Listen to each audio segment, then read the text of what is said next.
today I'm going over, or just doing a quick overview of Milton Bradley's 1988 The Legend of Zelda board game. I'm doing a kind of a how to play it. I'll go over the rules.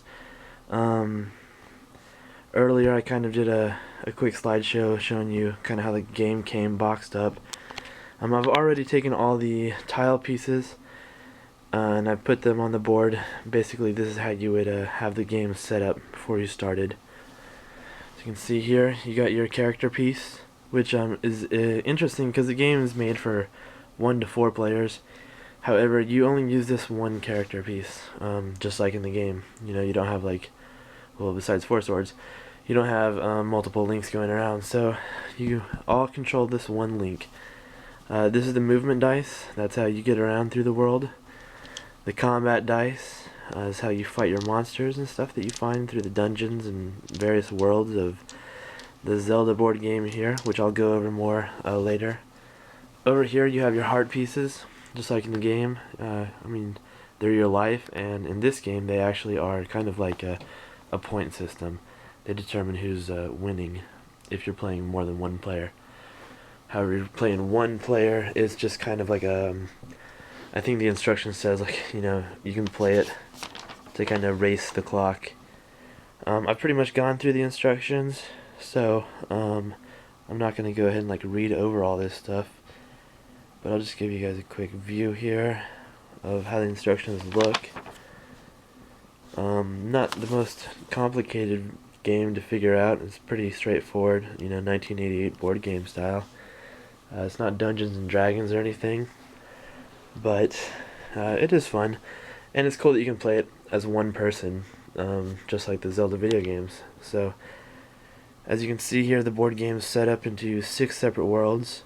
You got your world 1, which is like your forest, field type area.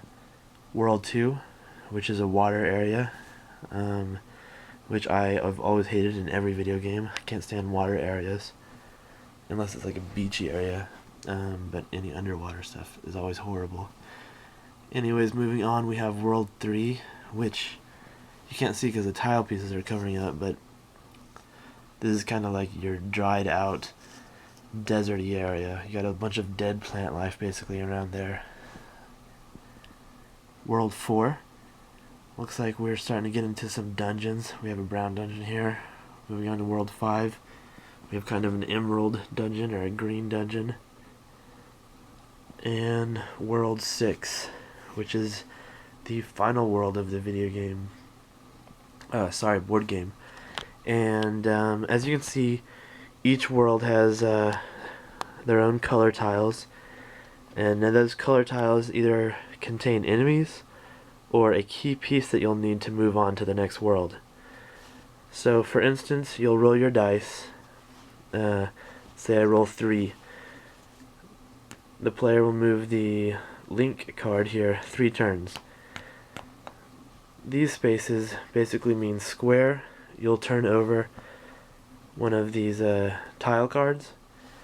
The circles in the turn. Now if you're playing by yourself like I am today, the circles won't really matter. You'll just keep progressing through it. But you can't move on to the next world until you get the special tile that you need to continue on.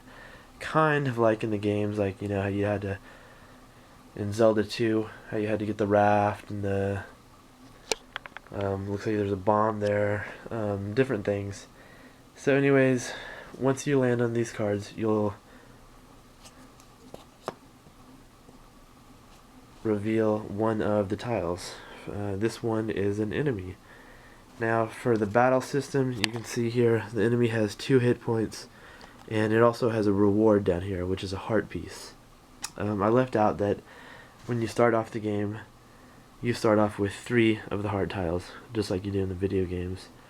Every time that you destroy an enemy that has a reward of a heart piece, you'll collect another heart piece. So once I beat this guy, I will collect his heart piece, and I'll be up to 4 heart pieces. Battling him is just as easy as simply rolling the dice. You roll the dice, and say I roll that, right? 3 swords and 1 red. This enemy only has a 2 hit power, so obviously I've killed him. I can move on and keep playing. So I'll roll again. Remember, I can't leave this area until I get that card. So now I have 2. I'm going to move forward because I don't want to have to backtrack through the world to get back out of here. And look at that. So he's got 1 hit power. Basically all I have to do is roll 1 dice. Boom, he's gone. However, you see this character does not have a heart piece, so I wouldn't be collecting a reward from him. That's essentially the game. Each dungeon's the same exact thing. Each world has 1 more card than the last. So you got 3, 4, 5, 6, 7, and 8. So the chances of you finding the specific tile that you need to get through the world becomes less and less as you progress. But anyways, so you'll finally flip that over. You'll be able to move to the next land and continue on the game. Now the game either ends with you beating the game in the 6th world and defeating Ganon. You actually don't even have to fight Ganon. I'm just kind of flipping these over. This is the piece that you're looking for, basically, to win the game if you're playing 1 player. If you're playing more than 1 player, you basically are counting up the hearts that you've collected through the game. And let's say 2 people are playing. 1 person would roll 2 dice. 1 person rolled 2 dice. If 1 person doesn't actually get the swords, they would not be collecting the heart reward. And that's how you do it as far as playing 1 player. As you can see here, each dungeon has different enemies that are actually from the game. We have the Pole's voices, we have Ganon.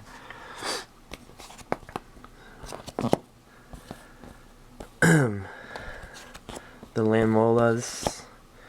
Looks like that's pretty much all that's in there. Yeah, it is. They all have different hit powers and hearts.